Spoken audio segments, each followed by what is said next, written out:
नमस्कार। आप और हम सबके सभी दर्शकों का और सभी सदस्यों का स्वागत है।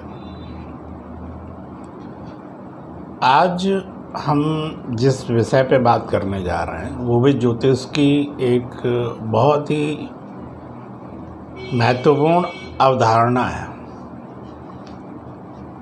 और वो है वक्री ग्रह। वक्री ग्रह के बारे में बहुत भ्रम भी हैं, भ्रांतियाँ भी हैं और अमूमन लोग हैं ना इसके संबंध में डर जाते हैं। वक्री हो गया और वक्री के अर्थ भी बहुत हैं, लेकिन अभी हम उन पे बात नहीं करेंगे। बहुत अर्थों पे हम बात नहीं करेंगे जो कि विवेचना आती है, वो उनके लिए है जो ज्योतिष के गूढ़ तत्वों में जाके उनकी प्रेडिक्शन से उनको जोड़ के उनके जो अर्थ निकालते हैं वो तो हर चीज़ में बदलते जाते हैं। वो थोड़ा रहस्य है उसमें, गूढ़ता है उसमें। आज हम बात करेंगे वक्री के स्वाभाविक स्वभाव की। स्वाभाविकता वक्री होता क्या है? सभी ग्रह ब्रह्मांड में कोई भी पदार्थ बिना गति के नहीं रह सकता। हर चीज़ गतिमान रहती है और इनकी गतियाँ बदलती रहती हैं, क्योंकि पृथ्वी से और सूर्य से और चंद्रमा से जब इनकी सापेक्ष स्थितियाँ बदलती हैं तो इनकी गतियों में भी परिवर्तन होता है। और जब पृथ्वी के सापेक्ष कोई भी ग्रह जब उसकी गति कम होने लगती है तो वो पीछे की तरफ जाने लगता है। पृथ्वी का भचक्र का जो 360 डिग्री का जो क्षेत्र है उसमें 30-30 डिग्री की जो ब्रह्मांड में राशियां बनाई गई हैं, तारों के जो समूह हैं उनको हम राशियां कहते हैं। तो जब वो पीछे जाने लगता है तो जब उसकी गति मंद हो जाती है तो लगता है वो पीछे जाने लगा, उसको हम वक्री कहते हैं। अभी ब्रह्मांड में बहुत कम स्थितियां ऐसी होती हैं जब शनि, बृहस्पति, राहु और केतु तो वक्री रहते ही रहते हैं। बृहस्पति शनि भी वक्री हो गया और आने वाले समय में बुध भी वक्री हो रहे हैं। तो 5 ग्रह ब्रह्मांड में वक्री हो जाएंगे। तो यथा पिंडे तथा ब्रह्मांडे के अनुसार इस पिंड में अपने विचारों में इनमें परिवर्तन अवश्य होगा। अब गुरु वक्री है 28 जुलाई से 23 नवंबर। शनि वक्री है 4 जून से 23 अक्टूबर और बुध वक्री होने जा रहा है 10 सितंबर से 2 अक्टूबर। अब मैं बताता हूँ कि साल में ग्रह वक्री रहते कितना है। शनि एक साल में 140 दिन वक्री रहता है, बृहस्पति 120 दिन वक्री रहता है, मंगल 80 दिन वक्री रहता है, शुक्र 42 दिन वक्री रहता है और बुध साल में 24 दिन वक्री रहता है। अब जब ये ग्रह वक्री होता है तो इसके लिए मैंने एक अलग शब्द प्रयोग किया है जिससे कि लोगों को कन्फ्यूजन नहीं होगा, और वो होता है चेष्टा बल।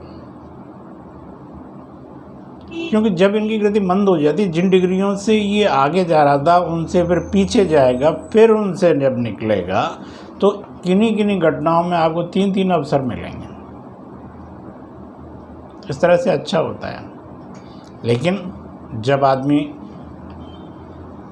डिप्रेशन में आ जाता है, घबरा जाता है, अपनी परिस्थितियों से जूझने की उसकी हिम्मत ख़त्म हो जाती है, जब गतिशील नहीं रहता, उसके अंदर ऊर्जा नहीं रहती, और ये इन चीज़ों का बढ़ाव आपके अंदर तभी होगा जब आप आध्यात्म से जुड़ेंगे।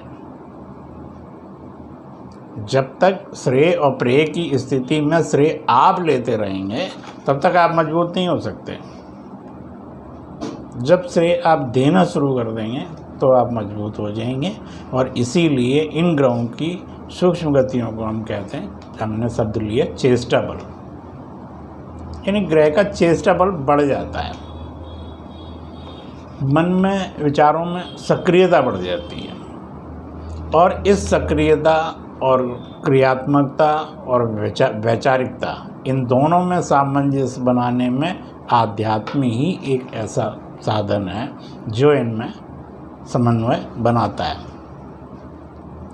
अब जब गुरु वक्री होगा तो उसका चेष्टा बल बढ़ जाएगा, शनि वक्री होगा तो उसका चेष्टा बल बढ़ जाएगा, बुध वक्री होगा तो उसका चेष्टा बल बढ़ जाएगा। और सूर्य और चंद्रमा ये कभी वक्री नहीं होते, लेकिन इनका चेष्टा बल तब बढ़ता है जब सूर्य उत्तरायण होता है। इसीलिए हमारे ऋषि मुनियों ने इन्हीं पर्वों को, इन्हीं बदलने वाली स्थितियों को, वक्री मार्गियों को त्योहारों से जोड़ दिया, आस्थाओं से जोड़ दिया, परंपराओं से जोड़ दिया। क्यों? कि आप ग्रहों की सीधी एकदम समन्वय परिस्थिति में उसकी ऊर्जा के आवेशों का उपयोग कर सकें, आपके साथ दुरुपयोग न हो। और मंगल, बुध, शुक्र और शनि चेष्टा बल यानी इनकी सक्रियता बढ़ जाती है।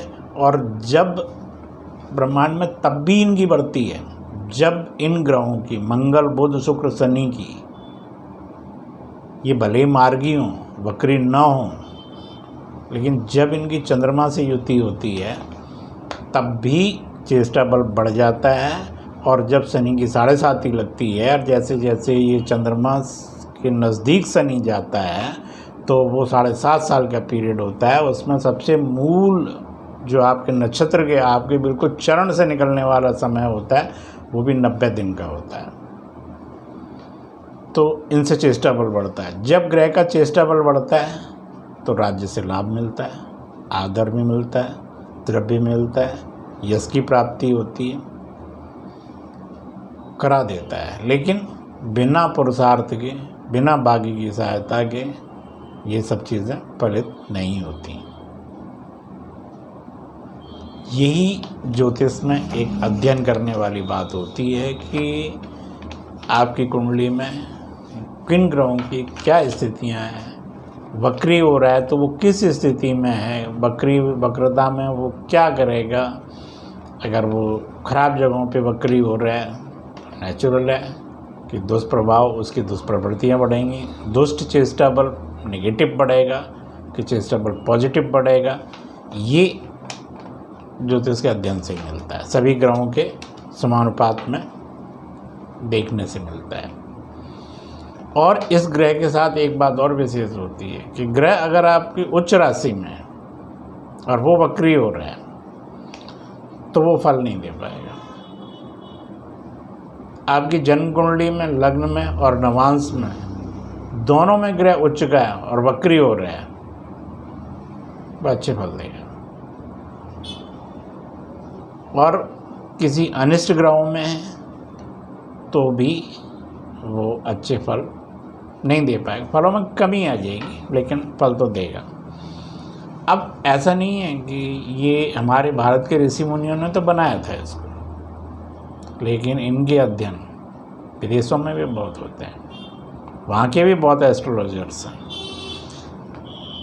अमेरिकन एस्ट्रोलॉजर ग्रेस इंग्लिश, उनकी बुक पढ़ें आप, रेट्रोग्रेड प्लैनेट, उसको आप पढ़ेंगे तब आपको लगेगा कि हमारी एस्ट्रोलॉजी की कितनी एपिक्स, कितनी थीम्स को वर्ल्ड में फॉलो किया जा रहा है। और एलन लियो, जिनके सिद्धांत के हिंदुस्तान में भी सबसे ज़्यादा लोकप्रिय होते हैं, और जितने एस्ट्रोलॉजर्स के ये जो आ रहे हैं, ऐप आ रहे हैं, उनमें जिनके प्रिंसिपल लिए गए हैं एलन लियो, तो उनका कहना ये है कि वक्री ग्रह जब सारे प्रयत्न असफल हो जाते हैं तब वक्री ग्रह सफलता देता है। वक्री ग्रह से भ्रम में नहीं रहें, वक्री ग्रह से चिंतित नहीं हो, लेकिन वक्री ग्रह की स्थिति क्या है, वक्री ग्रह आपको, आपके अंदर नेगेटिविटी डेवलप कर रहा है कि पॉजिटिविटी डेवलप कर रहा है, किन ग्रहों से वो दृष्ट है, इसके लिए ज्योतिष का अध्ययन करना, ज्योतिष का अध्ययन करवाना आवश्यक है। और इसीलिए जिनके कि चंद्रमा मजबूत होते हैं, चंद्रमा की स्थिति कमज़ोर होती है, उनको इस संबंध में ज़रूर देख लेना चाहिए कि उनको कहाँ पे अपने मोरल सपोर्ट की ज़रूरत होती है, कहाँ उनको विचारों को मजबूत करने की ज़रूरत होती है। ज्योतिष इसी में लाभ देता है। ज्योतिष एक अध्ययन का विषय है, मार्गदर्शन का विषय है, अपनाने का विषय है। और इसमें आप ये बात बिल्कुल मान के चलें, बिना पुरुषार्थ के भाग्य फलित नहीं होता। जो लोग आलसी होते हैं, जो लोग डरपोक होते हैं, जो डरते हैं, वो सफल नहीं हो सकते। उनके अगर भाग्य मजबूत भी होंगे, उनके लग्नेश मजबूत भी होंगे, तो अवसर आएंगे उनके हाथ से निकल जाएंगे, नहीं कर पाएंगे कुछ। और महाभारत में कृष्ण ने पांडवों को इसीलिए चुना था कि वो जिन चीज़ों में थे सर्वोच्च थे।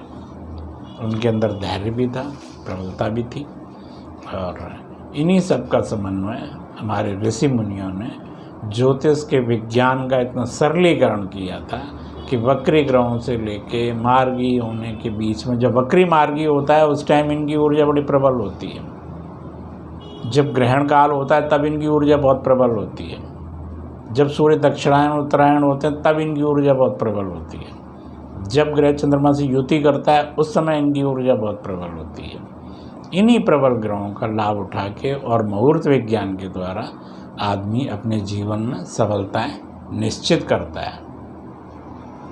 मैं आशा करता हूं कि आप हमारे वीडियो को फॉलो करेंगे, सब्सक्राइब करेंगे और इसे ज़्यादा लोगों तक पहुंचाने की कोशिश करेंगे, जिससे कि लोग अपनी कम से कम ऑनलाइन इतनी ज्योतिष ज़रूर सीखें कि अपने अच्छे बुरे समय के बारे में खुद निर्णय कर सकें, खुद जान सकें। अपने बच्चों के बारे में, उनकी नेगेटिविटी, उनकी पॉजिटिविटी, उनके लिए राइट टाइम, उनके लिए रॉन्ग टाइम। अभी हमारे भारत में ज्योतिष की स्थिति इस तरह की है कि अभी लोग ये भी नहीं जानते कि ज्योतिष क्या बता सकता है, ज्योतिष की लिमिटेशन कहाँ तक है।